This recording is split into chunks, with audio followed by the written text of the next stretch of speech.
Muy buen día. Les damos la bienvenida a un nuevo conversatorio de futuro en la Universidad del Desarrollo titulado La justicia constitucional en la futura Constitución, organizado por el Centro de Justicia Constitucional de la Universidad del Desarrollo.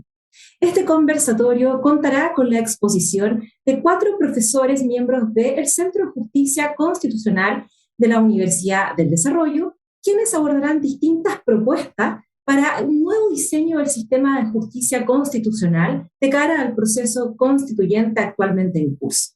Cada uno de los profesores investigadores tendrá un tiempo de 10 minutos para desarrollar su exposición. Cerrará el conversatorio nuestro invitado especial, el profesor Carlos Bernal Pulido. El profesor Carlos Bernal es abogado, es doctor en Derecho por la Universidad de Salamanca, doctor en Filosofía de la Universidad de Florida, fue miembro integrante del Tribunal Constitucional de Colombia y además ha sido recientemente designado miembro de la Comisión Interamericana de Derechos Humanos. El profesor Bernal abordará las ideas propuestas en las distintas ponencias para poder dar, ¿no es cierto?, algún desafío respecto de los aspectos necesarios para el nuevo diseño del sistema de justicia constitucional en Chile. Daremos inicio entonces al conversatorio con la primera exposición, que estará a cargo de la profesora Marisol Peña Torres. La profesora Marisol Peña es abogado, es magíster en estudios internacionales de la Universidad de Chile, fue ministra y expresidenta del Tribunal Constitucional de Chile y actualmente se desempeña como profesora e investigadora del Centro de Justicia Constitucional. La exposición de la profesora Marisol Peña se titula Las distintas miradas al Tribunal Constitucional de Chile desde el diseño institucional. Profesora Marisol, le recuerdo, tiene 10 minutos para presentar su exposición. Muchas gracias, Bárbara. Muy buenos días a todos. Quiero agradecer esta oportunidad y el privilegio que tenemos los profesores del Centro de Justicia Constitucional de la Universidad del Desarrollo de compartir con el profesor Carlos Bernal Pulido esta mañana. Voy a ir directamente a la materia de mi exposición para encuadrarme dentro del tiempo. Quiero referirme en primer lugar a la creación del Tribunal Constitucional chileno y cuál fue el diseño institucional que se tuvo en vista. Podemos partir recordando aquí que hace un par de meses atrás el Tribunal Constitucional chileno ha cumplido 50 años desde el momento en que fue instituido. Su acta de instalación, firmada en ese momento por el secretario de la Corte Suprema, y también a la vez secretario del Tribunal Constitucional, data del 10 de septiembre del año 1971. Su origen se encuentra en una reforma a la Constitución de 1925, que fue promulgada el 21 de enero del año 1970. El presidente Eduardo Frei, autor del mensaje que da origen a este proyecto de reforma constitucional, justificaba la necesidad de crear en Chile un tribunal constitucional como expresión de jurisdicción constitucional concentrada en relación con los frecuentes conflictos que solían surgir entre el Ejecutivo y el Congreso Nacional, muchos de los cuales no encontraban adecuada solución por la vía política. Por lo tanto, el problema, decía él, se presenta cuando esos acuerdos no se obtienen, porque nuestro sistema no prevé el medio para zanjar la disputa. De allí que la principal idea que impulsó la creación del Tribunal Constitucional fue precisamente contar con un órgano de alto nivel que pudiera encargarse de dirimir estos conflictos, sentando lo que podríamos llamar a esta altura una correcta interpretación de la Carta Fundamental. El jefe de Estado agregaba además que al instituir el Tribunal Constitucional en Chile con este propósito, se estaba cumpliendo el objetivo primordial de cualquier tribunal constitucional, mirando las legislaciones más avanzadas, que consiste precisamente en resolver conflictos de poderes que surjan por la desigual interpretación de las normas constitucionales. Podríamos decir entonces que en la creación del Tribunal Constitucional chileno podrían relevarse tres ideas fundamentales. En primer lugar, este tribunal que se crea en nuestro país importa una variante de la tesis kelseniana clásica de una jurisdicción especializada encargada de garantizar la supremacía de la Constitución a través de la anulabilidad de la ley. Más bien, el objetivo perseguido con la creación de nuestra Corte Constitucional fue solo directamente la defensa de la supremacía constitucional. Más bien, la idea que trasuntaba tras la creación del tribunal, como lo he expresado, era la de contar con un árbitro que pudiera dirimir y zanjar estos conflictos permanentes entre el Ejecutivo y el Congreso Nacional y, de paso, ciertamente, consolidar, afianzar la supremacía de la norma suprema. La segunda idea es que el Tribunal Constitucional chileno instituye a la sazón un sistema de justicia constitucional que podríamos denominar mixta o compartida, puesto que al momento de crearse el tribunal ya existía un sistema de control posterior de constitucionalidad de los preceptos legales que estaba radicado en la Corte Suprema mediante el ejercicio de la acción de inaplicabilidad por inconstitucionalidad de preceptos legales en gestiones judiciales concretas y por ende con efectos solamente entre las partes de esos procesos. Al Tribunal Constitucional entonces se le va a confiar, sin desconocer aquella atribución de la Corte Suprema, la tarea de controlar preventivamente las leyes o los proyectos de ley y también de los proyectos de acuerdos aprobatorios de tratados internacionales que se sometieran al Congreso Nacional. Y una tercera idea que yo creo que podemos rescatar de la creación del Tribunal Constitucional es que no estuvo en la idea del constituyente chileno del año 1970 confiar al Tribunal Constitucional funciones de amparo de derechos fundamentales que, como todos sabemos, son tan frecuentes en el derecho comparado como parte de las competencias que tienen las jurisdicciones constitucionales especializadas. Dicho esto, voy al punto de las críticas.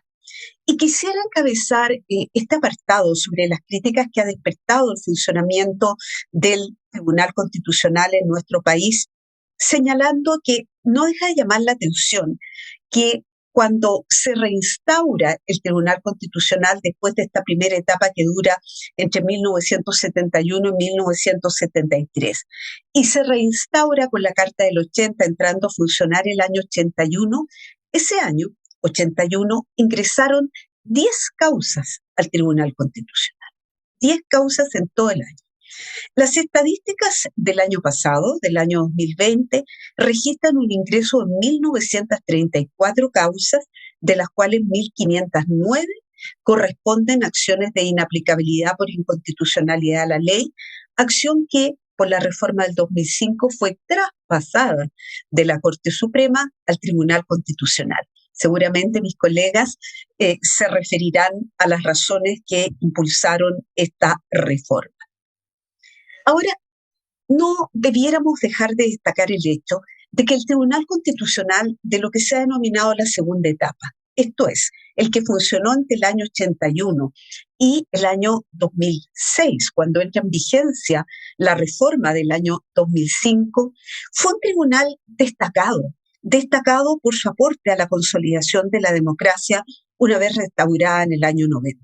¿Cómo no recordar aquí la sentencia Señera Rol 33 en materia de Tribunal Calificador de Elecciones, que permitió que este órgano tan importante de la justicia electoral pudiera entrar a calificar el plebiscito del año 1988 en Chile, en virtud del cual se iba a decidir ni más ni menos cómo iba a operar la transición hacia la democracia en nuestro país.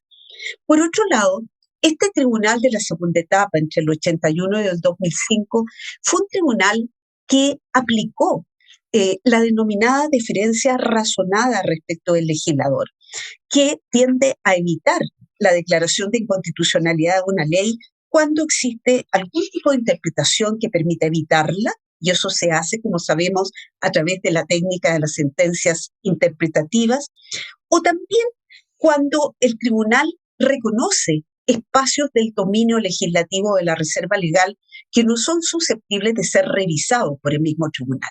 Por ejemplo, en materia de política criminal. Sin embargo, a pesar de todos estos reconocimientos consignados por la doctrina respecto de la labor del tribunal hasta el 2005, no cabe duda que el potenciamiento que experimenta el tribunal con la acción de inaplicabilidad a partir del año 2006 va a reforzar importantes críticas que solo se insinuaban hasta el año 2005 y que se hacen más patentes en los últimos años. Yo diría que estas críticas tienen que ver, por un lado, con la clásica objeción contramayoritaria a la actuación del Tribunal Constitucional, esto es, ¿cómo es posible que un órgano no electo popularmente pueda enmendar lo decidido por las mayorías democráticas que han tenido un proceso de deliberación dentro del órgano representativo por excelencia, como es el Congreso Nacional? Pero hay otras críticas que tienen que ver con el funcionamiento mismo del tribunal, el hecho, por ejemplo, de que esté integrado por 10 ministros actualmente, con un voto dirimente del presidente del tribunal que ha sido inadecuado a juicio de toda la doctrina, entre los cuales me incluyo, y finalmente hay un tercer grupo de argumentos que tienen que ver definitivamente con crítica a la argumentación del Tribunal Constitucional, es decir, a la forma como se produce la adjudicación constitucional. Por lo tanto, y aquí me voy a centrar en los últimos minutos que me quedan, de cara a estas críticas que solo he enunciado someramente, ¿qué diseño podríamos pensar para el futuro? Y cito un último trabajo publicado este año que dice que de cara al proceso constituyente en curso, el desafío radica en adoptar un diseño constitucional que contribuya a racionalizar el sistema de justicia constitucional, sea que quede a cargo de un órgano análogo al Tribunal Constitucional o no. Nuestra propuesta es que el Tribunal Constitucional subsista, y no solo subsista, sino que concentre la defensa de la supremacía constitucional como un todo, incluyendo la acción de amparo de los derechos fundamentales, abarcando también aquí el amparo contra resoluciones judiciales. En nuestro país ha resultado del todo inconveniente, hay muchos ejemplos, el hecho de mantener esta dualidad de defensa de la supremacía constitucional en los tribunales ordinarios, que conocen la acción de protección, que es nuestro amparo, y el Tribunal Constitucional, que también se pronuncia en sede de inaplicabilidad sobre el alcance de tales derechos. Segundo, me parece fundamental mantener el rol de árbitro del Tribunal Constitucional en la solución de conflictos jurídicos que no pueden ser resueltos por las vías exclusivamente políticas. Y para ese efecto, yo personalmente sería partidaria de mantener el control preventivo facultativo, pero solo en la etapa final del proceso de tramitación de una ley. Esto es cuando el proyecto ya se ha tramitado por el Congreso, como alternativa a las minorías parlamentarias que puedan detectar un problema de constitucionalidad en ese proyecto, de forma que pueda operar la deferencia razonada, con sentido y con verdadera lógica. Y en tercer lugar, me parece a mí que es fundamental a esta altura elevar el nivel argumentativo que respalda la adjudicación constitucional, incluyendo la necesidad de considerar parámetros que provengan del derecho internacional, de los derechos humanos, como lo obliga la Constitución española del 78, y también la incorporación de audiencias públicas en los procesos de inconstitucionalidad con efectos generales, que es una técnica que el tribunal ha venido aplicando en el último tiempo, con la obligación de que los razonamientos expuestos en esas audiencias sean considerados en la sentencia. Termino diciendo que me parece procesalmente necesario en Chile consagrar constitucionalmente que la obligatoriedad de las sentencias del Tribunal Constitucional debe producirse respecto a todos los órganos del Estado para evitar situaciones de desacato que hemos vivido, y además que el efecto vinculante de dichas sentencias comprende tanto la ratio decidendi, esto es los fundamentos de la sentencia, como la decisión misma. Muchas gracias. Aquí me quedo, Bárbara. Muchas gracias, profesora Marisol Peña, por su excelente exposición. Y le daremos ahora la palabra a la profesora Catalina Salem. Catalina es abogado, es magíster en Derecho Constitucional de la Pontificia Universidad Católica de Chile y es profesora e investigadora del Centro de Justicia Constitucional de la Universidad del Desarrollo. La exposición de la profesora Salem se titula Acción de inaplicabilidad por inconstitucionalidad de la ley. Catalina dispone también de 10 minutos para desarrollar su exposición. Muchas gracias, Bárbara. Muy buenos días a todos los profesores, en especial a nuestro invitado, el profesor Carlos Bernal. Un honor estar compartiendo esta conversación con usted. Y creo que mi ponencia se va a encadenar muy bien con lo que ya nos ha expuesto la profesora Marisol Peña. Yo me voy a referir específicamente a una acción que conoce el Tribunal Constitucional y tal como nos ha señalado la profesora Peña con las cifras que ella ha entregado, hoy día es la principal atribución del Tribunal Constitucional. El 98% de la actividad jurisdiccional del Tribunal Constitucional se refiere precisamente al ejercicio de esta acción. Voy a dividir mi exposición en tres partes. En primer lugar, voy a hacer un diagnóstico de qué ha sido o cómo ha sido ejercida la acción de inaplicabilidad por inconstitucionalidad por distintos o dos órganos que han podido tener esta acción bajo su competencia. Luego voy a hacer una breve justificación de una propuesta de cara al proceso constituyente chileno. Respecto al diagnóstico, lo primero que hay que señalar respecto de la acción de inaplicabilidad por inconstitucionalidad, que tiene un nombre bastante largo, que a lo mejor resulta bastante ajena a los ciudadanos, pero que hoy en día es empleada por muchos litigantes que buscan no solamente resolver los casos concretos que deben conocer los tribunales de justicia, sino que amparar sus derechos fundamentales. Y esta acción es una de las acciones más antiguas que tiene nuestro ordenamiento jurídico en materia de defensa de la supremacía constitucional.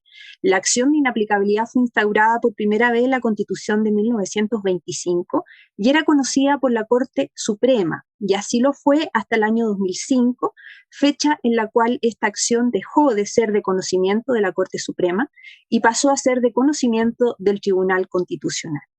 Además, en esta reforma del año 2005 se produjo un importante cambio en la naturaleza jurídica de la acción de inaplicabilidad. ¿Y qué quiero decir con esto? Que cuando la acción de inaplicabilidad fue diseñada en la Constitución de 1925, tenía unas características muy distintas a las que tiene ahora. ¿Y cuáles son esas características distintas? La primera es que la acción de inaplicabilidad, que al parecer hay alguna discusión en la doctrina, pero al parecer tuvo su inspiración en el modelo americano, busca controlar que la aplicación de un precepto legal no resulte contraria a la Constitución política. Pero la forma en cómo lo entendió la Corte Suprema desde el año 1925 fue como un control abstracto. ¿Qué quiere decir esto? Que la Corte se limitaba simplemente a comparar el precepto legal, el texto del precepto legal, con el texto de la Constitución política. No había un análisis de las circunstancias que rodeaban la aplicación del caso concreto. Y además, en la subcomisión que discutió el diseño de esta acción en la Constitución de 1925, se quiso limitar las facultades de la Corte Suprema para inaplicar un precepto legal, porque se estimaba que podía erigirse por sobre el legislador. ¿Y en qué sentido se limitó esta competencia? En el sentido de que los efectos de la sentencia de inaplicabilidad, a pesar de ser un control abstracto, iba a producir sus efectos exclusivamente en una gestión judicial determinada. Por lo tanto, esta acción no tenía efectos erga omnes, es decir, si se consideraba que el precepto legal era contrario a la Constitución política, esa contrariedad solamente se iba a hacer efectiva o se iba a dejar de aplicar ese precepto en una gestión judicial determinada y no para el resto de los ciudadanos que también debían regirse por la misma ley. ¿Cómo cambió desde el año 2005? Desde el año 2005, la naturaleza jurídica, como he mencionado, de esta acción cambió porque ahora se trata de un control concreto. ¿Y cómo ha entendido este control concreto el Tribunal Constitucional? Como aquel en donde las circunstancias que rodean la aplicación del precepto legal son relevantes para decidir su constitucionalidad o no. Y además, el Constituyente 2005, para diferenciarla del tipo de control que había ejercido la Corte Suprema, estableció una nueva acción, que es una acción llamada de inconstitucionalidad, que lo que busca es invalidar la ley por ser siempre contraria a la Constitución política. La inaplicabilidad parte del supuesto que un precepto legal no siempre va a ser contrario a la Constitución política, sino que va a depender de estas circunstancias concretas. ¿Cuál ha sido el diagnóstico? ¿Cuál es el diagnóstico que hemos podido extraer del cambio de diseño desde el año 2005? Este cambio de diseño ha traído un importante desacuerdo institucional entre el Poder Judicial y el Tribunal Constitucional. ¿Por qué? Porque particularmente la doctrina y también los tribunales que componen el Poder Judicial, específicamente la Corte Suprema, ha entendido que el Tribunal Constitucional está ejerciendo esta acción como un mecanismo de control de interpretaciones judiciales y no como un mecanismo de control de la ley. A pesar de que el Tribunal Constitucional ha sostenido invariablemente en su jurisprudencia que lo que controla es la aplicación del precepto legal. Y ahí queda la duda, ¿cómo diferenciamos la aplicación del precepto legal de su interpretación que le da al juez? Pero además, la inaplicabilidad ha supuesto, ya lo ha mencionado la profesora Peña, que esta pugna entre el Poder Judicial y el Tribunal Constitucional ha traído bastante incerteza jurídica para los justiciables, porque muchas veces algunos tribunales del Poder Judicial, incluso la Corte Suprema, han efectuado desacatos de las sentencias estimatorias de inaplicabilidad del Tribunal Constitucional porque estiman que el tribunal está invadiendo sus propias competencias. A partir de este diagnóstico surgen varias preguntas. En primer lugar, ¿debería la acción de inaplicabilidad mutar o reafirmar, de acuerdo a lo que sostiene cierta doctrina, que sea un control de la actividad jurisdiccional más que un control de la actividad legislativa? Porque en definitiva, ¿cómo se ejerce ese control concreto? En segundo lugar, en el caso de que se quiera mantener la inaplicabilidad tal como está, ¿cómo limitar su objeto para impedir que se produzcan estos tipos de desajustes o estas superposiciones de competencia entre el Tribunal Constitucional y los tribunales de justicia? Y una pregunta que se le hizo, de hecho, al presidente de la Corte Suprema hace unos días atrás en la Comisión sobre el Sistema de Justicia, la Convención Constitucional. Bueno, ¿la inaplicabilidad debería volver a la Corte Suprema? Quizás si vuelve a la Corte Suprema ya no habría este problema de superposición de competencias y esta pugna entre el Tribunal Constitucional y el Poder Judicial. La justificación de la propuesta que voy a hacer parte de los siguientes supuestos. En primer lugar, la acción de inaplicabilidad ha sido una acción tremendamente exitosa y creo que debería mantenerse en el ordenamiento jurídico. Y ha sido exitosa por dos fundamentos. En primer lugar, ha contribuido a la protección de los derechos fundamentales porque se ha convertido en un amparo indirecto de la Constitución. ¿Y cómo? Porque en la aplicación de un precepto legal se puede alegar la vulneración de un derecho constitucional que, como sabemos, está en la parte dogmática de una Constitución. No voy a profundizar en este punto porque sé que el profesor José Manuel Díaz de Valdés de alguna manera lo va a tratar. Pero en segundo lugar, la acción de inaplicabilidad también ha servido como un mecanismo de participación política, ha ayudado a la democratización de la justicia constitucional y eso, de hecho, la participación democrática es uno de los principios rectores que se ha propuesto en su trabajo en la Convención Constitucional. ¿Y por qué es un mecanismo de participación política? Porque hoy día, a través de la acción de inaplicabilidad, cualquier ciudadano que tiene un asunto pendiente ante un tribunal de justicia puede acudir al Tribunal Constitucional para contravertir los fundamentos de la ley. Y eso, por cierto, ayuda a la democratización porque en esa instancia, ante un juez especializado, el ciudadano se encuentra con sus gobernantes y deliberan sobre el contenido de la ley. Porque en el proceso de inaplicabilidad, los dos colegisladores, Presidente de la República y Congreso Nacional, o sus cámaras más bien, pueden hacerse parte de este proceso y defender la ley o no hacerlo. Y en ese sentido es un mecanismo bastante exitoso. ¿En qué consiste mi propuesta? En mantener la acción de inaplicabilidad y mantenerla en el Tribunal Constitucional, pero evidentemente se requiere de tratar de delimitar qué significa esta naturaleza concreta, cómo se evalúa el precepto legal a la luz de la Constitución y a la luz de la naturaleza concreta del caso. Y para eso aquí yo estoy de acuerdo con una propuesta que ya ha apuntado la profesora Marisol Peña, es necesario separar la impugnación de resoluciones judiciales que podrían contravenir la Constitución de aquellas contravenciones a la Constitución que provienen de la ley.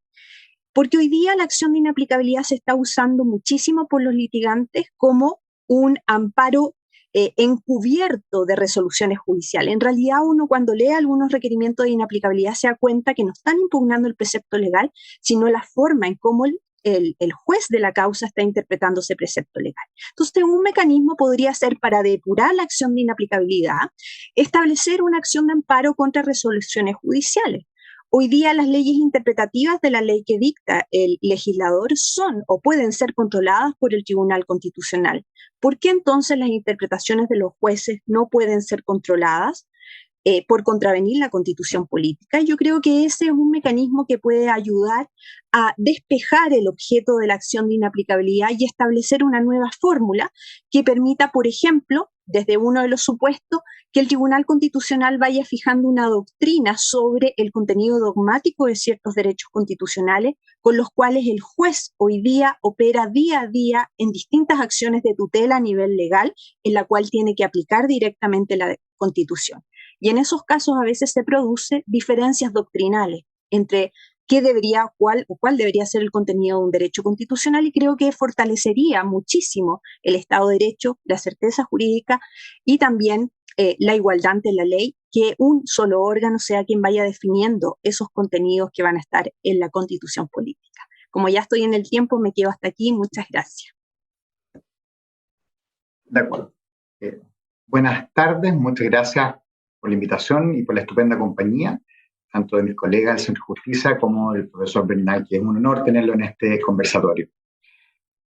Quisiera, brevemente, como todas las exposiciones, voy a partir con un par de supuestos, de ahí quisiera hablar de las dificultades que tiene la adjudicación de derechos fundamentales, la litigación sobre derechos fundamentales, para después entender por qué en Chile se hace a través básicamente de dos sistemas o dos tribunales, para terminar con una breve propuesta. Entonces, comienzo con los supuestos.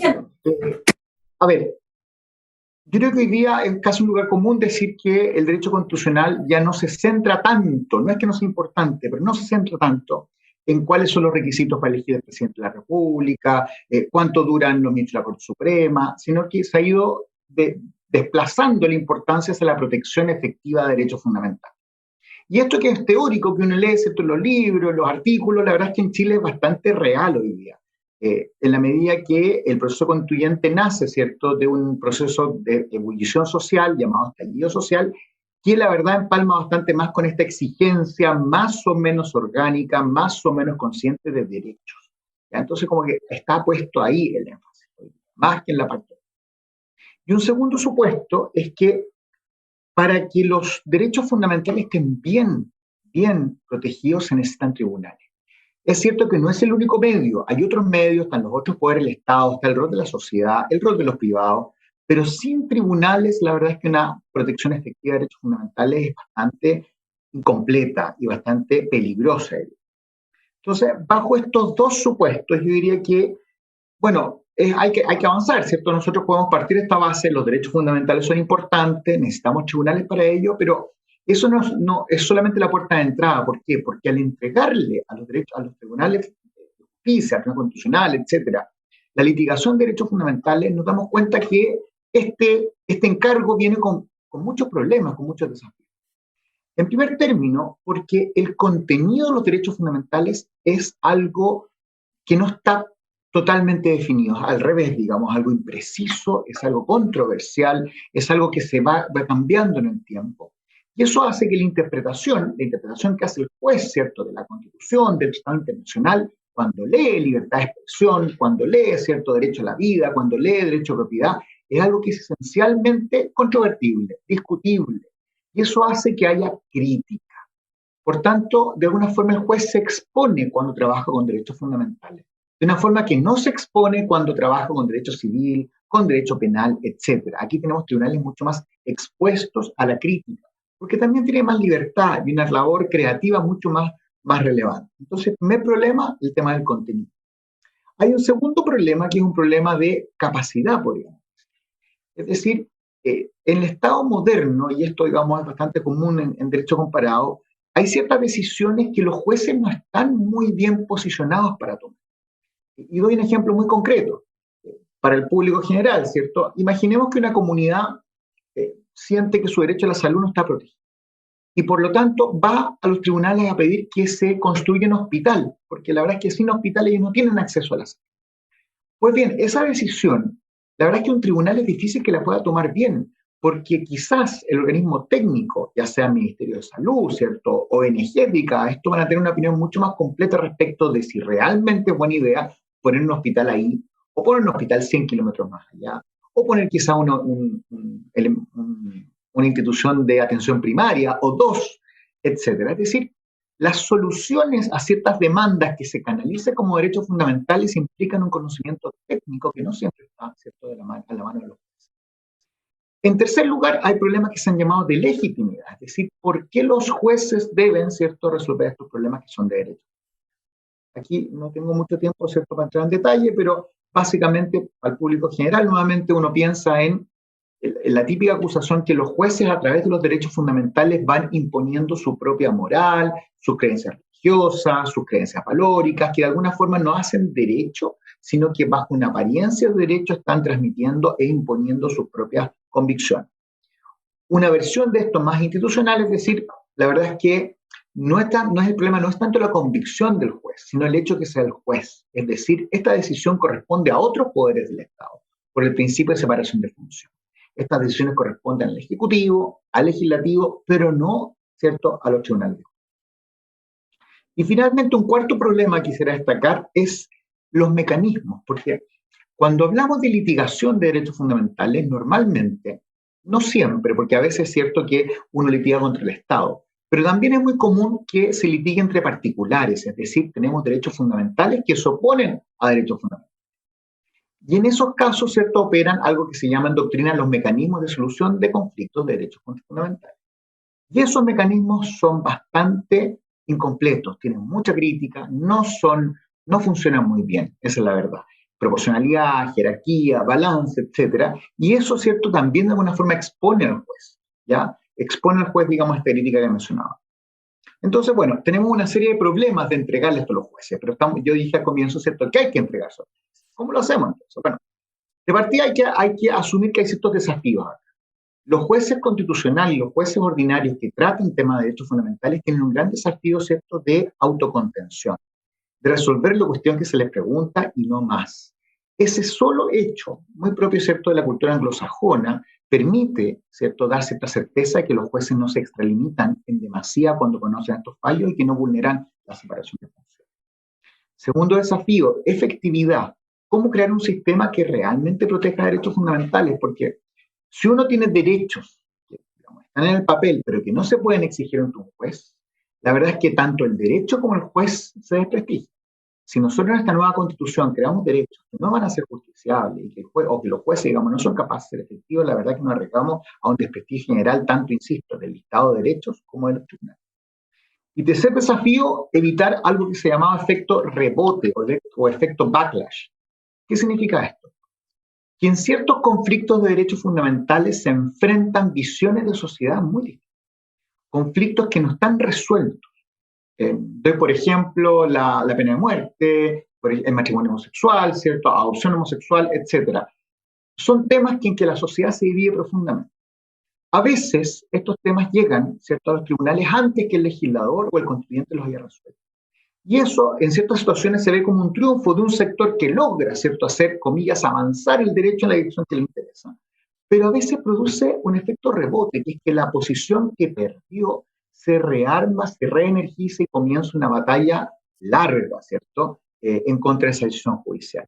Quizás el caso más estudiado en esto es Roe vs. Wade en Estados Unidos, ¿cierto?, el profesor Michael Mann, sobre todo, que estudia esto, cómo a veces una decisión judicial que parece que va en una línea produce un efecto rebote importante. Bueno, dejando hasta ahí los problemas y los desafíos por el tiempo, paso entonces al etapa siguiente. Ya. Sabemos que hay que encarárselo a los jueces, sabemos que esto tiene problemas y desafíos. ¿Cómo lo hemos hecho y cómo lo mejoramos? En Chile, lo que se hace, y lo dijeron la profesora Peña y la profesora Salem, ¿cierto?, es que tenemos un sistema híbrido. ¿Qué significa esto? Lo normal es que cuando a mí me vulnera un derecho fundamental, yo acuda a los tribunales ordinarios de justicia, Corte de Apelación y Corte Suprema, que es el sistema judicial para casos civiles, criminales y también para protección de derechos. Sin embargo, a partir del 2005, con el señor Salem, esto cambió y de alguna forma la acción o recurso de inaplicabilidad se convirtió en una segunda forma adicional y complementaria de proteger derechos fundamentales. Y la pregunta aquí que yo creo que debemos hacernos es ¿por qué? ¿Por qué empezó a complementar? Y la respuesta es bastante obvia, porque protección, el recurso que había, no era suficiente. No cubría todos los espacios de vulneración. No daba respuesta a todos los problemas que hay en vulneración de derechos fundamentales. Y menciono algunos de ellos rápidamente. El primero y el más obvio, no solo el recurso de protección solo se puede entablar contra particular y contra la administración pública, no contra el legislador. Evidentemente, y para eso se han empezado también los tribunales constitucionales, se necesitaba controlar al legislador que también vulnera derechos fundamentales. Segundo, hubo jurisprudencia en Chile que señaló que no bastaba que un acto administrativo vulnerara la Constitución para poder ser objeto de protección, sino que además debía violar una ley, debía ser ilegal. Eso obviamente era un problema y cómo se evitó a través, ¿cierto?, de la inconstitucionalidad, del recurso de inconstitucionalidad. En tercer lugar, hay casos en la práctica en que uno se da cuenta que la ley es ambigua. No es que la ley tenga un vicio claro de inconstitucionalidad, pero es ambigua, está mal hecha. Y permite que el administrador, al aplicar la ley, produzca abusos. Y esos abusos no son aislados, sino que empiezan a ser la constante práctica de interpretación de esa ley, lo que decía la profesora Salem, la interpretación de la ley. Pero es la práctica común. ¿Cómo arreglamos eso? Bueno, para eso también ha servido la inaplicabilidad. Y un cuarto tema, con esto voy terminando, también viene a solucionar un vacío dogmático, porque el recurso de protección es una acción muy rápida, cautelar, en que no hay mucho tiempo para que el tribunal nos enseñe, nos eduque sobre cuál es el contenido de un derecho, cuáles son sus límites, cuáles son sus excepciones, etc. La inaplicabilidad, en cambio, ha tenido una jurisprudencia mucho más rica y nos ha ido enseñando mucho más del contenido de los derechos, sus límites, sus excepciones, etc. Por eso la práctica en Chile, y en esto hay que mirar también lo que sucede, ¿cierto?, fuera de los libros. La práctica en Chile es la que dijeron las profesoras Salem y Peña. La gente hoy día va al tribunal mucho a buscar una protección de derechos fundamentales porque el recurso de protección no es suficiente. Es el principal, pero no es suficiente. Termino entonces con la propuesta, bien breve. Yo aquí voy a discrepar de la profesora Peña. Yo mantendría el sistema doble. A mí me gusta de protección de derechos fundamentales. Creo que cubre más flancos y más problemas entre ambas acciones. Especialmente pensando que unificarlas en sede constitucional, como es el caso español, tiene ciertos problemas, ¿cierto?, de exceso de tiempo, de abuso quizá del sistema que a mí por no me gusta. Y por otro lado, lo que sí haría, y en esto concuerdo con lo que dice la profesora Salem y la profesora Peña, sí regularía expresamente el tema del imperio, ¿cierto?, que el Tribunal Constitucional, cuando decide una inaplicabilidad, tenga un imperio inmediato sobre todos los órganos del Estado. Finalmente termino diciendo que nuevamente el énfasis aquí es cómo asegurar la mejor protección de los derechos fundamentales, no cómo cuidamos mejor las dos cortes o las tres cortes. La idea es que como sistema funcione bien para que las personas se sientan protegidas en su derechos. Muchas gracias. Gracias al profesor José Manuel Díaz de Valdés. El profesor Díaz de Valdés es abogado, es doctor en Derecho de la Universidad de Oxford y es profesor investigador del Centro de Justicia Constitucional de la Universidad del Desarrollo. Lamento la presentación con efecto retroactivo. Lamentablemente tuve un problema técnico que espero que no se repita. Gracias, profesor. Y le damos la palabra a continuación al profesor Sergio Verdugo, quien es abogado, es doctor en Derecho de la Universidad de Nueva York y el director del Centro de Justicia Constitucional de la Universidad del Desarrollo, quien expondrá una ponencia titulada Hacia un modelo híbrido de justicia constitucional. El profesor Verdugo tiene 10 minutos también. Muchas gracias, profesora Iván. Quería agradecer a todos por estar conectados y por darnos sus propuestas, y en especial quería agradecer al profesor Bernal por estar con nosotros y aceptar con generosidad comentar nuestras propuestas. Mi presentación versará sobre una propuesta para la regulación de los derechos fundamentales en general, y creo que tenemos que, cuando se hace una propuesta de este tipo, tenemos que comenzar con un diagnóstico. Ahora, los abogados tendemos a hacer diagnósticos parciales. Cuando hacemos un diagnóstico acerca de alguna situación sobre derechos fundamentales, normalmente revisamos la jurisprudencia de los tribunales y vemos cuál es el estado de la cuestión actual.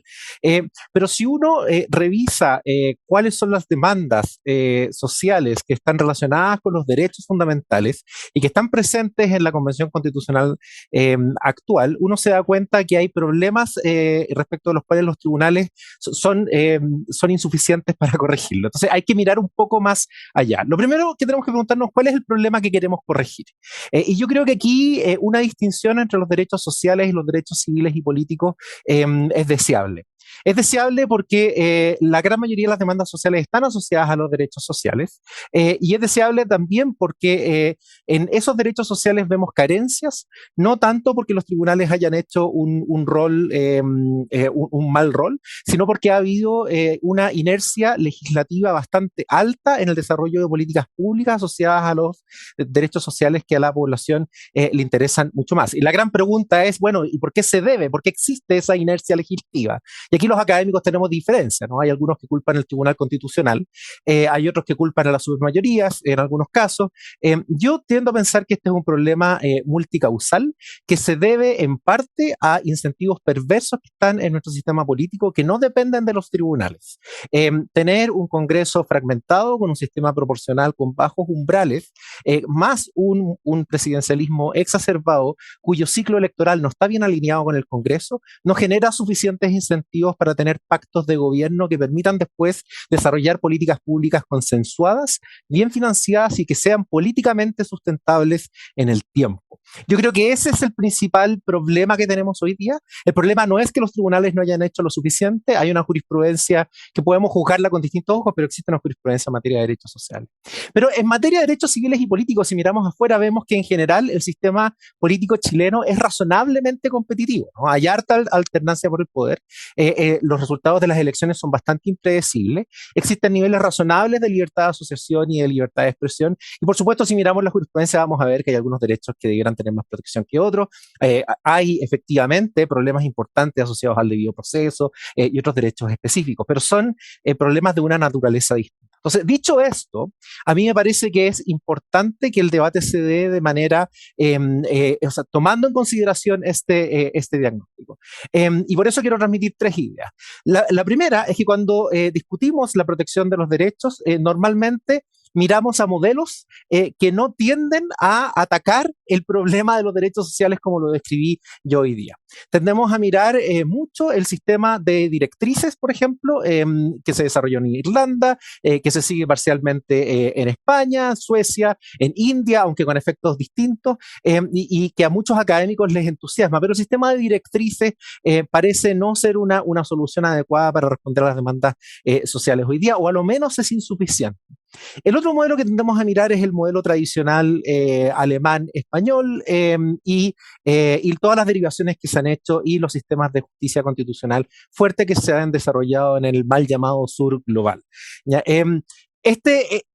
Existen otros modelos y otras alternativas que uno podría mirar y yo creo que no las estamos mirando con suficiente. Entonces, la primera idea es mostrar cuáles son esas alternativas y hacia dónde debiéramos ir. La segunda idea es distinguir los tipos de derechos. Ahora, los derechos sociales y políticos tienen, por supuesto, bastantes similitudes, todos necesitan algún tipo de financiamiento público, etcétera. Pero sus garantías poseen riesgos diferentes. ¿Ya? La garantía judicial y o política de ellos poseen un riesgo distinto. La primera es que cuando un juez protege un derecho civil y político, frecuentemente protege también la democracia y sus condiciones mínimas para que ella opere de forma competitiva. Y es por eso que existen mayores razones para defender un sistema de justicia constitucional fuerte, con garantía judicial fuerte, tratándose de estos derechos. La segunda idea es que los legisladores no son confiables en garantizar dichos derechos porque tienen un autointerés muy fuerte en las reglas de la política. Estos derechos se relacionan con las reglas de la política y no podemos confiar en los incumbentes para regular las reglas de la política. Y por lo tanto, existen muy buenas razones democráticas para autorizar a los jueces a intervenir en eso. Pero no ocurre lo mismo con los derechos sociales. Los derechos sociales tienen una diferencia importante con lo anterior porque ese autointerés no es equivalente al que existe con las reglas del juego del poder. Por supuesto, existen otros tipos de intereses. Muchas veces no quieren asumir la responsabilidad de la protección de ellos y por eso tienden a delegar en los jueces o se culpan entre sí o la oposición trata de boicotear los programas del gobierno de turno, etcétera. Tienen otros intereses, pero no tienen un autointerés en las reglas del juego específico como lo tienen en materia de derechos civiles y políticos. Y es por eso que llamar a discutir un sistema de garantía política para los derechos sociales es consistente con la idea de mantener un sistema de justicia constitucional fuerte para los derechos civiles y políticos. Es más, yo creo que para los derechos civiles y políticos hay muy buenos argumentos para activar un control de tipo preventivo durante el proceso legislativo, generando reglas submayoritarias para la activación de este control, parecido a lo que hoy día conocemos con el control preventivo eventual al que llama la doctrina, de manera de empoderar a la oposición política a ejercer el rol que toda oposición en una democracia competitiva debiera cumplir, que es controlar al gobierno. Entonces la idea es tomar un modelo que tome las recomendaciones que combinen el constitucionalismo político y el control judicial débil respecto a los derechos sociales. No existe un sistema puro que recoja esto en el mundo hoy día. Existen ejemplos de países en el Reino Unido, ¿no? Algunos citan a Canadá, aunque Canadá funciona como un sistema fuerte, otros citan a Nueva Zelanda o un par de estados en Australia, pero la verdad es que esos países en general no poseen muchos derechos sociales en sus constituciones, poseen algunos de manera excepcional, pero tomando los modelos de protección de los derechos en general que existen en esas jurisdicciones, autores como Rosalind Dixon y Mark Tashnet han teorizado al respecto y han propuesto formas de control judicial débil combinado con formas de constitucionalismo político para los derechos sociales inspirados en estos modelos, y yo creo que esas tienen mucho más sentido para nosotros el día de hoy, tomando en cuenta que el diagnóstico es que existe inercia y por lo tanto tenemos que generar estímulos para que sean los políticos los que tomen el protagonismo del problema. Entonces, ¿cuáles son esos estímulos? Bueno, lo primero que hay que decir es que aquí existen una serie de alternativas. Uno podría jugar, por ejemplo, con las declaraciones de incompatibilidad sin efectos jurídicos y con efectos puramente políticos, con la prohibición de invalidar las leyes para los jueces, con la obligación de informar de estas declaraciones a autoridades políticas relevantes. Uno podría incluir una sesión de una cámara o una comisión legislativa.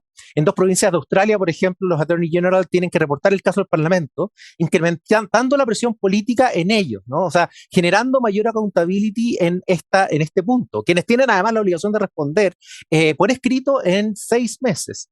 El modelo canadiense asume que las sentencias son jurídicamente vinculantes, pero el Parlamento puede, por mayoría simple, suspender los efectos de las sentencias por el plazo máximo de 5 años, de manera de darle la oportunidad al Parlamento elegido en el ciclo electoral siguiente para que se pronuncie al respecto. También existe la posibilidad de que existan sentencias interpretativas de las leyes cuya interpretación constitucional no sea final, ¿no? En esto el modelo neozelandés es bastante útil, aunque el modelo neozelandés no se basa en una constitución puramente formal, ¿no? Pero tiene un Bill of Rights que opera como ley simple.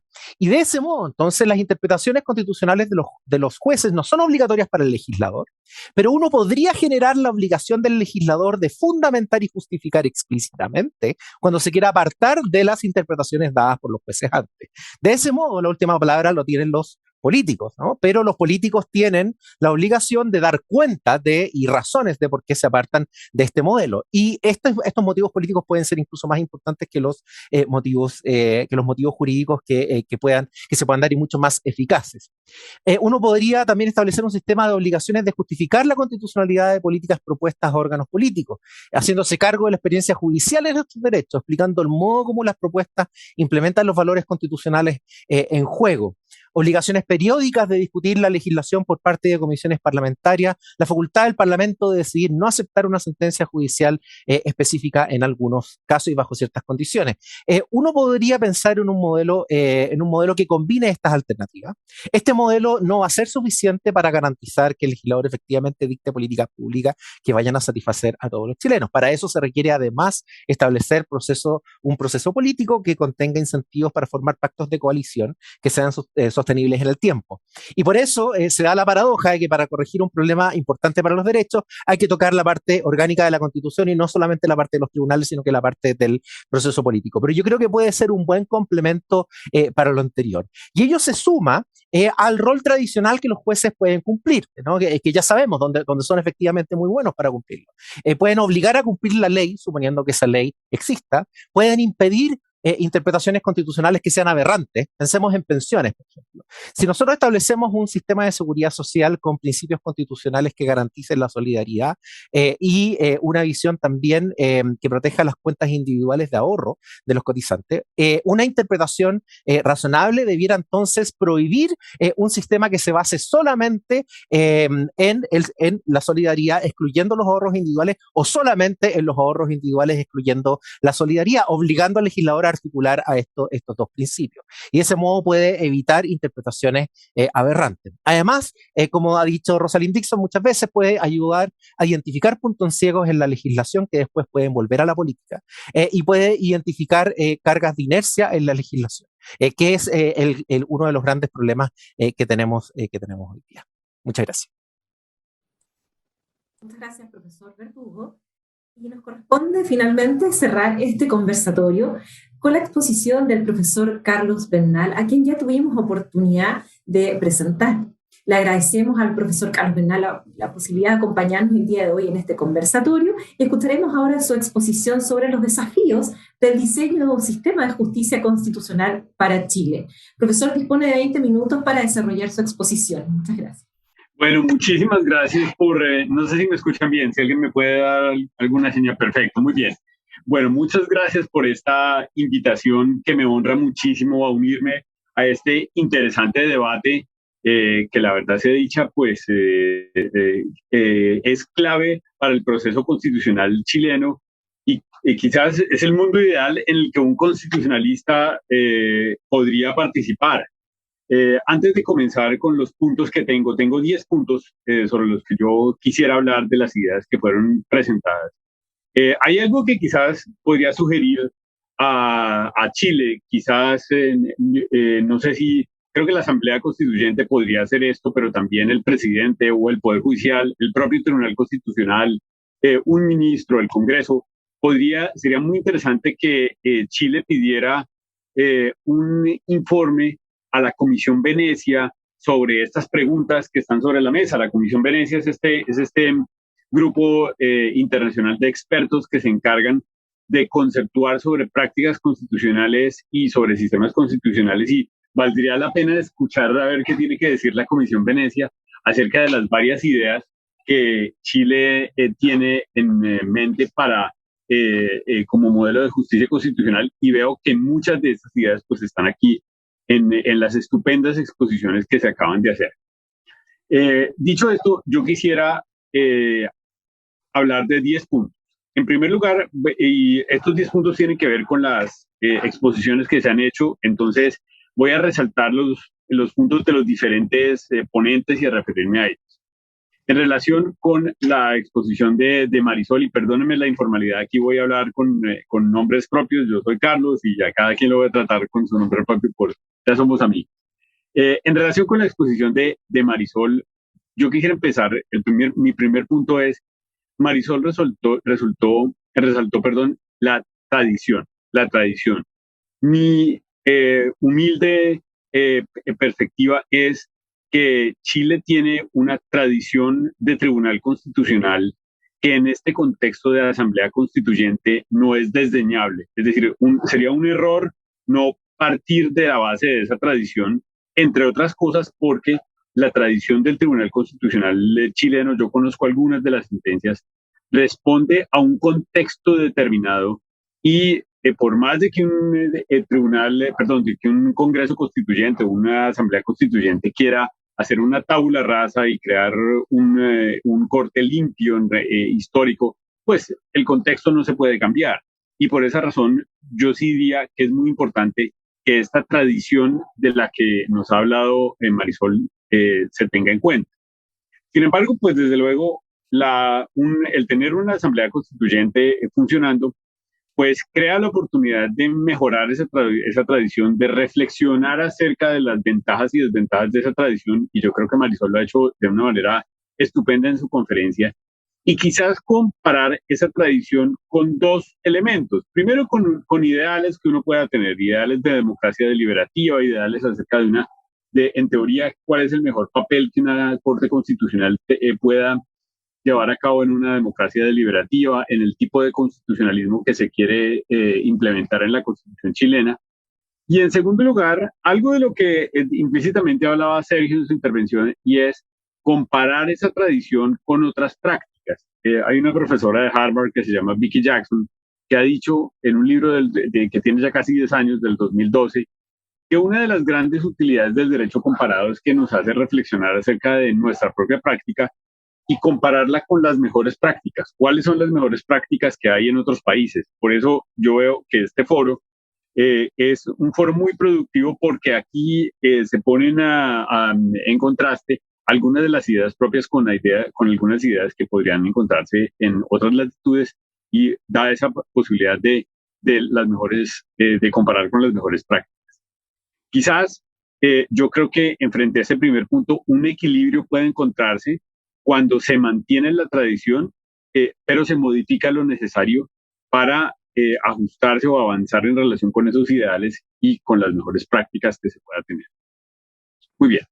Un segundo punto que también tiene que ver con la exposición de Marisol. Marisol se refirió a la objeción contramayoritaria, la objeción contramayoritaria como una de las críticas que se han hecho no solamente al Tribunal Constitucional chileno, sino a muchos otros tribunales constitucionales. Y es, pues, mire, hacer una ley cuesta mucho trabajo.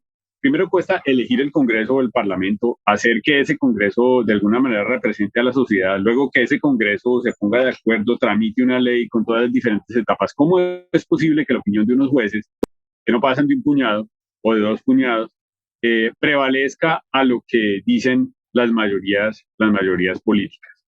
Pero por otra parte, pues históricamente, para que la gran audiencia lo entienda, pues las grandes mayorías se han equivocado. Hitler ascendió al poder por medios democráticos y tenía una legitimación popular muy grande. Hay regímenes no democráticos en América Latina que han ascendido al poder con el respaldo de las mayorías, incluso hoy día rigen en nuestra región. Entonces es también necesario proteger los derechos de las minorías, y la única manera de proteger esos derechos de las minorías es mediante una institución como la jurisdicción constitucional. Sin embargo, pues hay 2 peligros que están allí y que no pueden soslayarse. Uno es la dictadura de la mayoría convalidada por la Corte Constitucional, que esto pasa en algunos países, en lo que yo he denominado control de constitucionalidad abusivo.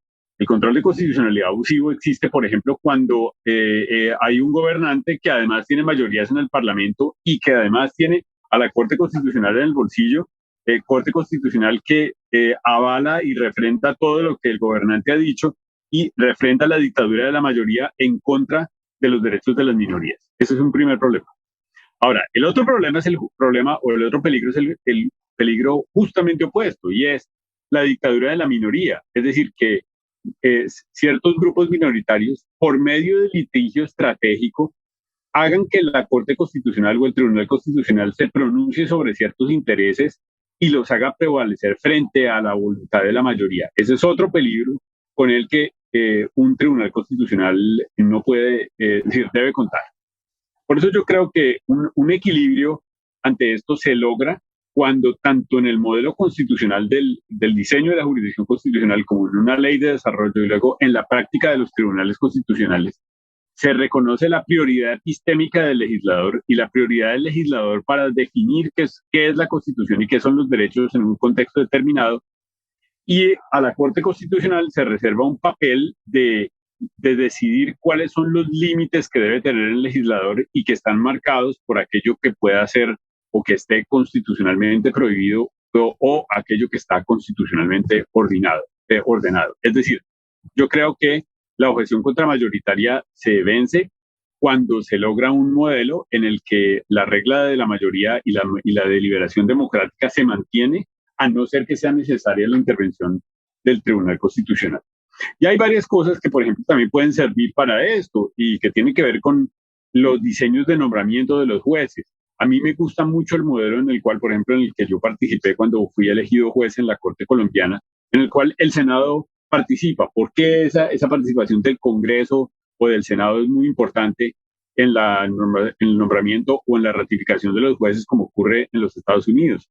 Pues porque desde un primer momento se sabe cuál es la ideología del juez, eso lo vamos a tener claro y es mejor que se sepa, como dicen Ronald Dworkin en un libro que se llama Freedom's Law, es bueno para una sociedad saber cuál es la ideología de los jueces que tiene. Y en segundo lugar, porque pues el Parlamento legitima con su voto, o legitima políticamente con su voto, o el Congreso, a los jueces que van a entrar a formar parte de la Corte Constitucional. Voy a mi tercer punto, que también tiene que ver con la intervención de Marisol, que tiene que ver con esta idea que es muy propia del control de constitucionalidad chileno, del control preventivo. Y la pregunta es si se debe mantener o no el control preventivo, si en esta etapa en la que es posible reajustar el sistema de control de constitucionalidad o de control constitucional, se debe mantener el control preventivo. Yo quisiera simplemente aquí subrayar unas ventajas y unas desventajas de este control preventivo. Unas ventajas que tiene por lo menos dos ventajas. Uno es que este control preventivo es una continuación de la deliberación parlamentaria, solamente con tintes constitucionales. Es una deliberación constitucional postparlamentaria. Y en ese sentido hay por lo menos dos ejemplos de derecho comparado que han sido muy exitosos. Uno el de Canadá y otro el de Francia, en el cual tras la expedición de una ley, pero antes de que esta entre en vigencia o simplemente cuando ya se ha expedido, pero sin que pase mucho tiempo y se empieza a aplicar, pues se plantean asuntos de constitucionalidad de esa ley y entonces esto crea la oportunidad de mejorar el proceso de deliberación democrática de la democracia representativa, subrayando los aspectos constitucionales, aspectos que muchas veces no se subrayan tanto, no tienen prioridad en la deliberación parlamentaria. Eso es una gran ventaja que tiene el control preventivo. Y otra, desde luego, es que, pues, como su nombre lo indica, previene que hay violaciones a los derechos fundamentales y en ese sentido, pues, hace que varias amenazas de vulneraciones de derechos nunca se concreten. Ahora, ¿cuál es la gran desventaja que tiene ese control preventivo? Y que yo les debo decir, en la Corte colombiana también sufrí ese control preventivo porque está en el diseño constitucional colombiano y es que como como el caso o el expediente que el juez constitucional tiene que estudiar no está maduro, y esta palabra maduro la utilizo extrapolándola del derecho constitucional norteamericano, en el que aquí hay una doctrina que se inventó la Corte Suprema y es que para que la Corte Suprema pueda escuchar un caso constitucional, el caso tiene que estar maduro, la expresión es ripeness. Como el caso no está maduro, pues muchas veces los jueces constitucionales se van a un ejercicio de especulación que tiene que ver con especulaciones acerca de cómo podría ser la interpretación de la ley y si esa ley interpretada de tal manera podría llegar a ser constitucional o no. Y eso es implica un desgaste tremendo para la jurisdicción constitucional, que entre otras cosas no es muy democrático. ¿Por qué no es muy democrático? Porque simplemente la Corte termina al final en muchos casos cercenando a las autoridades políticas posibilidades de aplicación de una ley que puede que en un caso concreto no generan efectos constitucionales. Es que yo ahí no soy tan optimista 100% en relación con ese tipo de control preventivo. Creo que esta desventaja no se puede soslayar. Mi cuarto punto, que también tiene que ver con la exposición de Marisol, y es cómo regular las votaciones en una Corte Constitucional. Yo estoy de acuerdo con que esta idea de tener un grupo par de magistrados con un voto dirimente del presidente es quizás el peor de los diseños, porque pues le da una prioridad al presidente que no tiene ninguna legitimidad democrática, es decir, constitucional, porque el voto del presidente, que a veces es una cosa coyuntural, tiene que valer más que el de los demás magistrados. Eso no tiene mucho sentido. En España esto fue trágico porque en algún caso, por un voto dirimente de un antiguo presidente, en un caso brutal, el presidente literalmente le dio un infarto y se murió. Un famoso constitucionalista. Entonces, esto no es una muy buena práctica. Yo sí diría que esto hay que cambiar. Es mejor que exista un grupo impar de jueces y en todo caso crear en la estructura de votaciones una garantía para que se delibere con base en el mejor argumento, es decir, que haya una estructura procesal que permita la exposición de todos los argumentos, que prevea la posibilidad de votos disidentes o de salvamentos de voto o votos concurrentes y aclaraciones que permitan a los jueces decidir, es decir, estar en disidencia, discrepar de la decisión de la mayoría, y eso garantiza pues que en una corte constitucional o un tribunal constitucional plural se tengan en cuenta todas las voces de la sociedad y que sean los argumentos los que tengan que imperar. Ahora, hay otros modelos, por ejemplo, el modelo de Thayer, que era un teórico constitucional norteamericano, en los que exigían unanimidad, o hay algunos casos en algunas reglas de jurisprudencia comparada en las que se necesitan para ciertos casos 2/3 partes. Eso es más complicado, implica pues una presunción mayor de constitucionalidad de la ley o reforzar esa presunción de constitucionalidad de la ley. Quizás para ciertos casos extremos valdría la pena considerar esas posibilidades. Solamente lo pongo en la mesa como un asunto de discusión. Muy bien. Voy a mi quinto punto, que es un punto clave de la brillante exposición de Catalina, que tiene que ver con la acción de inaplicabilidad. Y yo creo que voy a ir al corazón de la exposición de Catalina, que es si es legítimo o no que los tribunales constitucionales controlen la aplicación de las leyes hechas por los jueces ordinarios. Ese es el punto clave. Y sobre ese punto también mi opinión es una opinión muy matizada, muy matizada. ¿Por qué razón pienso que es una opinión muy matizada? Porque por una parte yo le veo ventajas a eso. ¿Qué ventajas? Dos. Uno, cuando hay una nueva constitución, pues es necesario que los tribunales constitucionales que llegan con una nueva sensibilidad acorde a la Constitución eduquen al Poder Judicial en la lógica de esa nueva Constitución. Por ejemplo, en España no habría podido haber una transición exitosa si el Tribunal Constitucional no tarda 20 años o no se pasa 20 años educando a los jueces, sobre todo a los jueces penales, en la nueva sensibilidad constitucional en la interpretación de la ley.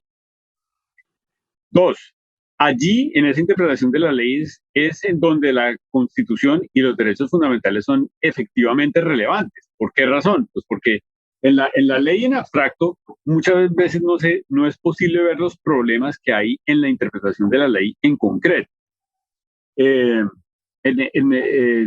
Por ejemplo, si hay un vacío interpretativo, o sea, yo recuerdo en la Corte Constitucional, por ejemplo, alguna vez en Colombia tuvimos un caso muy complicado de la aplicación de la regulación de los alimentos en los divorcios, en los cuales la causal de divorcio había sido la violencia intrafamiliar, es decir, el maltratamiento de hecho por parte del esposo a la esposa.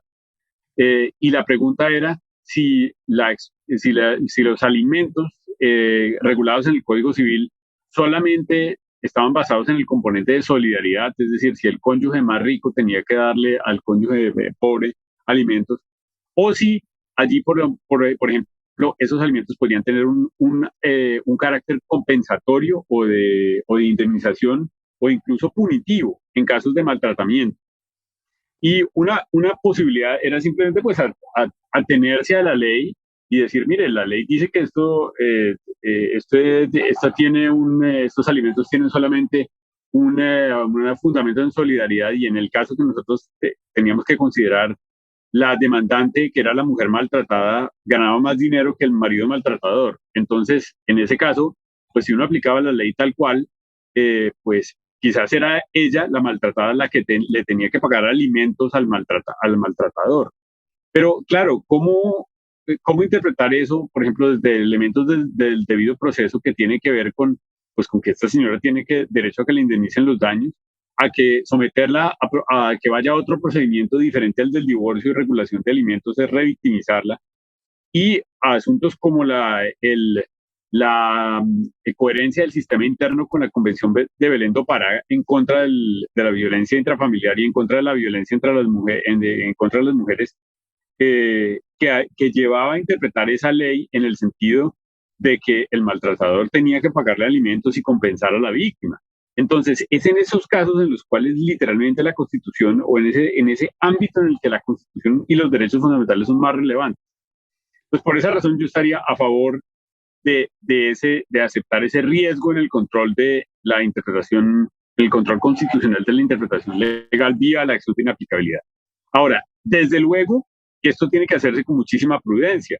¿Por qué? ¿Cuál es el riesgo? El riesgo es lo que Böckenförde, el gran jurista administrativista y constitucionalista alemán, llamaba la sobreconstitucionalización del derecho. Es decir, que con el pretexto de interpretar la ley de acuerdo con la Constitución, pues el juez constitucional se convierta en un juez ordinario que interpreta con argumentos de legislación ordinaria la ley y la aplique en los casos ordinarios o termine simplemente valorando pruebas, asunto que no le corresponde al juez.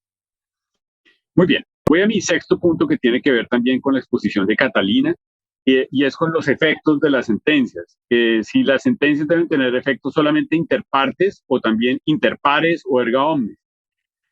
Yo creo que es muy buena la idea de la acción de inaplicabilidad porque implica que la Corte pueda ver situaciones concretas. Ahora bien, algo que es innegable es que las sentencias tienen que tener efecto de precedentes y de alguna manera por ese efecto de precedentes se debería prever de una vez en la Constitución, si fuera posible, el efecto interpares, es decir, que esas sentencias tuvieran efecto también frente a todas las personas que estén en una misma situación jurídica o en una situación jurídica idéntica o análoga.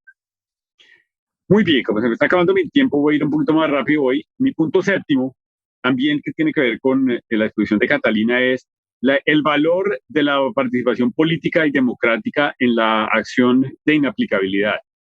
Yo estoy de acuerdo con que ese tipo de acción implica robustecer la deliberación y la participación política de los ciudadanos frente a, no solamente al texto de la ley, sino a la interpretación que den los jueces ordinarios. Es más, en la Corte Constitucional, algo que yo siempre potencié fue la celebración de audiencias públicas en los procesos de constitucionalidad para que las partes implicadas pudieran exponer de manera abierta frente a todos los jueces y frente a la sociedad en general. Esto se televisaba, cuáles eran los argumentos a favor y en contra de las diferentes posturas. Muy bien. Ahora bien, esto también tiene que valorarse con extremada prudencia. ¿Por qué razón? Porque existe el riesgo de abuso de ese mecanismo de participación política y democrática. Y si al final la Corte Constitucional se abroga o se atribuye a sí misma muchos poderes y concede una ventana abierta al litigio estratégico, se corre el riesgo de la elusión de la democracia representativa. Es decir, de nuevo, de que por una parte los grupos de interés ya no quieren recurrir al Parlamento, que es un asunto costoso, pero también, a mi modo de ver, más democrático y más deliberativo, para la defensa de sus intereses, sino que centren sus esfuerzos solamente en la Corte Constitucional.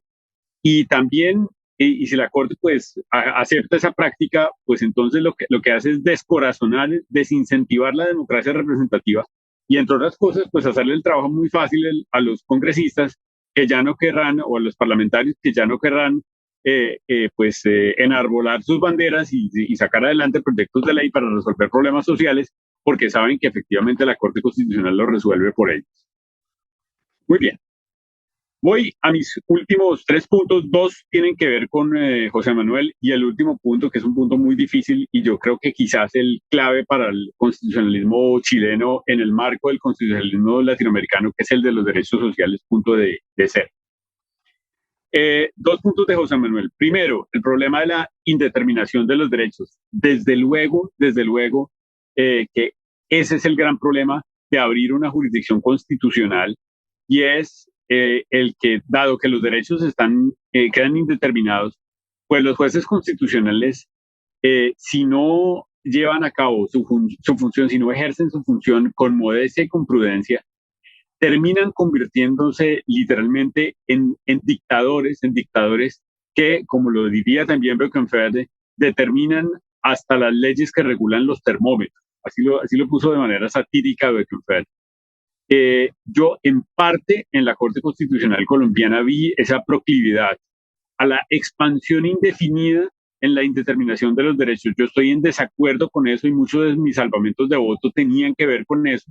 ¿Por qué? Porque yo creo que hay un valor que tiene que preservarse en una sociedad, que es la autonomía la autonomía del individuo, la autonomía de los grupos, la autonomía de las comunidades, la autonomía de las provincias, la autonomía de los departamentos, de las regiones, de los estados y un expansivismo constitucional aniquila esa autonomía.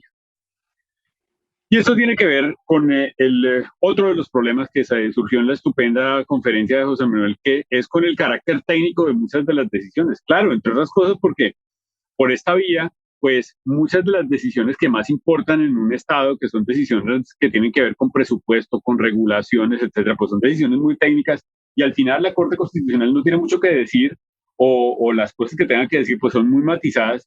Y si los jueces se meten en esta empresa del expansivismo constitucional, pues terminan equivocando, terminan literalmente decidiendo cosas de las que ni siquiera saben y eso creando, por ejemplo, efectos económicos perversos, efectos tributarios perversos, efectos perversos en materia de empleo, de crear incentivos para la empresa, etcétera. Y eso es algo que tendría que eludirse o evitarse en un sistema constitucional. El último punto tiene que ver con el tema de los derechos, que es, yo creo que el tema clave en una constitución como la chilena o cualquier constitución que se cree en América Latina. Hay una idea que es una idea muy discutida en las últimas 2 décadas en América Latina y en África, y es, sobre todo en Sudáfrica, la idea de que nuestras constituciones tienen un carácter transformador o deben tener un carácter transformador, entre otras cosas porque deberían tener una misión clave que es reducir o eliminar la pobreza y reducir o eliminar la desigualdad. Eso es básicamente el problema. Y entonces siempre se piensa en la idea de los derechos sociales como una estrategia para llevar a cabo esa misión. El problema es cómo concebir esos derechos sociales y yo creo que Sergio presentó muy bien las diferentes alternativas que hay en el derecho comparado para concebir esos derechos sociales. Pero básicamente uno podría hablar de 3 estrategias y yo quisiera mencionar aquí o proponer aquí una cuarta. Una primera estrategia es el maximalismo de los derechos sociales, concebir que hay desde la Constitución se constitucionaliza un programa muy fuerte de derechos sociales que convierte al Estado casi en un Estado socialista, proveedor, con grandes prestaciones de tipo constitucional. ¿Cuál es el problema de ese maximalismo? Uno, pues que quizás no hay dinero para financiarlo, o en un país como en América Latina no suele haber dinero para financiar esto, a diferencia de lo que ocurriría, por ejemplo, en Escandinavia. Pero luego hay un problema de principios, que es que si existe ese maximalismo, pues se reduce mucho el espacio para la iniciativa privada, la libertad, la justicia distributiva. Ese maximalismo en Estados Unidos ha sido muy desacreditado y el sistema es totalmente adverso a eso. La historia del derecho constitucional de los Estados Unidos, entre otras cosas, porque aquí se entiende que esos espacios pues, son para las organizaciones de la sociedad civil, para las iglesias, y que en todo caso se tiene que dejar siempre al individuo la posibilidad de autosostenerse. Segundo modelo, el modelo de principios o directrices, que es el de Irlanda o el de España. El problema de ese modelo es que a veces no tiene muchos dientes, porque si bien los políticos podrían tener ciertas motivaciones para sacar adelante incentivos de carácter económico, pues esto en nuestras realidades no suele pasar, entre otros por asuntos clave, como son los siguientes. ¿Quién paga las campañas políticas? Pues los grandes grupos económicos. A esos grandes grupos económicos no les interesa la tributación alta y los derechos sociales no se pueden implementar sin una tributación alta. Es un asunto claro. Y el otro punto clave es que esos principios no logran solucionar los problemas que hay en los casos concretos. Y es que a veces hay muy buenas leyes, pero el problema es en la aplicación de las leyes en donde están los puntos ciegos o la inercia que impide que efectivamente las personas puedan ver vistas pueden ver satisfechas sus necesidades básicas. Ahora, hay una idea que viene siendo muy popular en América Latina y es que las cortes deben tener instrumentos fuertes de control de constitucionalidad de derechos sociales. Por ejemplo, en la Corte colombiana esa es una de las ideas. Entonces la Corte ordena que se pague el procedimiento, ordena que se construya el puente, que se construya la escuela, etc. Yo estoy en desacuerdo con esa aproximación, excepto cuando está bien determinada por parte del legislador o la administración. ¿Por qué? Sobre todo por el argumento de José Manuel, y es la carencia de conocimiento técnico de las Cortes Constitucionales para hacer eso. Al final terminan haciéndolo mal. Por esa razón, y esa es la última idea que quisiera poner sobre la mesa, es que yo creo que hay eso lo tengo por ahí publicado, incluso en Chile hay una revista, en la revista de la que publican en Valparaíso, hay un artículo hace como 6 años que salió mío, en el que está incipiente esta idea que luego desarrollé en alguna jurisprudencia mía en la Corte colombiana, y es que en relación con los derechos sociales, la mejor función del juez es catalizadora. Es decir, el juez debe simplemente catalizar de alguna manera a las autoridades políticas para que sean ellas las que encuentren la solución de los derechos, de cómo proteger los derechos sociales. Yo les cuento en 2 minutos un caso por el que además en Colombia me dieron un premio, salió muy bien, etcétera. Mire, en una zona de conflicto unos niños no podían ir a la escuela porque tenían que pasar un puente y el puente se quebró y el río estaba infestado de cocodrilos y un cocodrilo se había comido un niño. Entonces, los padres de familia y un personero del pueblo, es decir, un procurador, me pidió que a mí en la corte que ordenara, que por una acción de amparo que al final llegó a la corte, que ordenara la construcción del puente. Yo no tenía conocimiento de, uno, si el puente se podía rehacer, si había dinero para rehacerlo, cómo rehacerlo, cuánto tiempo, contratando a quién, nada. ¿Qué hice? Le ordené al alcalde y al gobernador que se reunieran con las partes y con los procuradores y con la gente de la escuela y trazaran un plan para ellos hacer algo y garantizar el acceso de los niños. ¿Qué pasó? Pues se organizó una mesa de trabajo y en la mesa de trabajo de cada entidad puso de su financiación, incluso los papás de los niños pusieron una canoa, los chalecos y ofrecieron unas horas para llevar a los niños mientras construían el puente. Ese problema se solucionó en 3 meses, simplemente poniendo a conversar a las partes. Mi función fue simplemente catalizadora, yo los catalicé. Y en vez de ponerme en los asuntos técnicos de definir presupuesto, tipo de contrato, de materiales, etcétera, pues catalicé o incentivé el diálogo y eso fue una experiencia que para mí me dejó una moraleja que creo que esa es la mejor manera de proteger derechos sociales. Muchas gracias y perdón por haberme pasado el tiempo. Muchas gracias, profesor Bernal. De esta forma estamos concluyendo este conversatorio, agradeciéndole al público por su atención e interés en temas tan trascendentales para el país, a cada uno de los profesores e investigadores del Centro de Justicia Constitucional por sus interesantes exposiciones y especialmente a nuestro invitado, el profesor Carlos Bernal, por su brillante e interesantísima también exposición que desde una mirada, ¿no es cierto?, del derecho comparado ha contribuido a enriquecer también nuestras reflexiones que esperamos sean un importante aporte en la discusión de un nuevo texto constitucional para Chile. Muchas gracias a todos y que tengan una muy buena tarde.